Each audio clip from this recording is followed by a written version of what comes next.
Hi friends, ఎలా ఉన్నారు? బాగున్నారు? అందరూ బాగుండాలి. అందరిలో మేము కూడా బాగుండాలని ఎప్పుడు కోరుకుంటాను. ఫ్రెండ్స్, ఏంటంటే నేనైతే ఒక చి ఒక చిట్కా చెప్పేదానికి. ఫ్రెండ్స్, ఇప్పుడు చాలామంది మన ఎంటుకలు ఓరికోరికే ఊడిపోతున్నాయి అనుకుంటున్నారు కదా.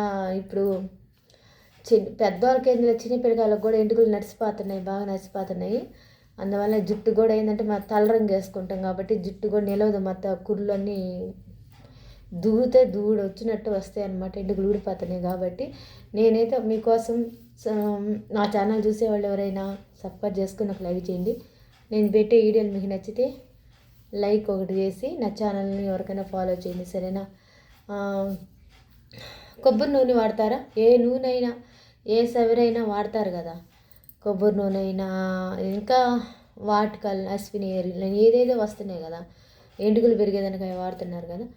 ఎందుకంటే మీరు వాడే వాటిల్లో మీ ఎంటుకలు ఒకసారి పడ్డాయా పడలేదా అని చూసి చెక్ చేసుకోండి. మీరు వాడే సమరు కానీ పడిందా మీకు ఎంటుకలు ఊడిపోవు, పడకపోయినా కూడా ఎంటుకలు ఊడిపోతాయి. మామూలుగా ఏడు ఎక్కువ, మనకి ఏడు ఉంటుంది కదా ఒంట్లో, ఏడు ఎక్కువైనా కూడా ఎంటుకలు కూడా ఊడిపోతాయి అనమాట.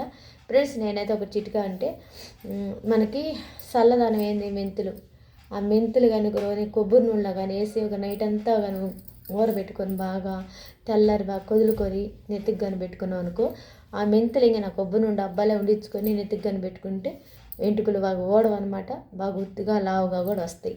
అదే ఫ్రెండ్స్ ఈరోజు నా చిట్కా నచ్చితే లైక్ చేయండి. కామెంట్ అయితే పెడతాం లేదు, కామెంట్ అవసరం లేదు, నాకు పెట్టినా పెట్టకపోయినా సబ్స్క్రైబ్ చేసుకున్నా. బాయ్.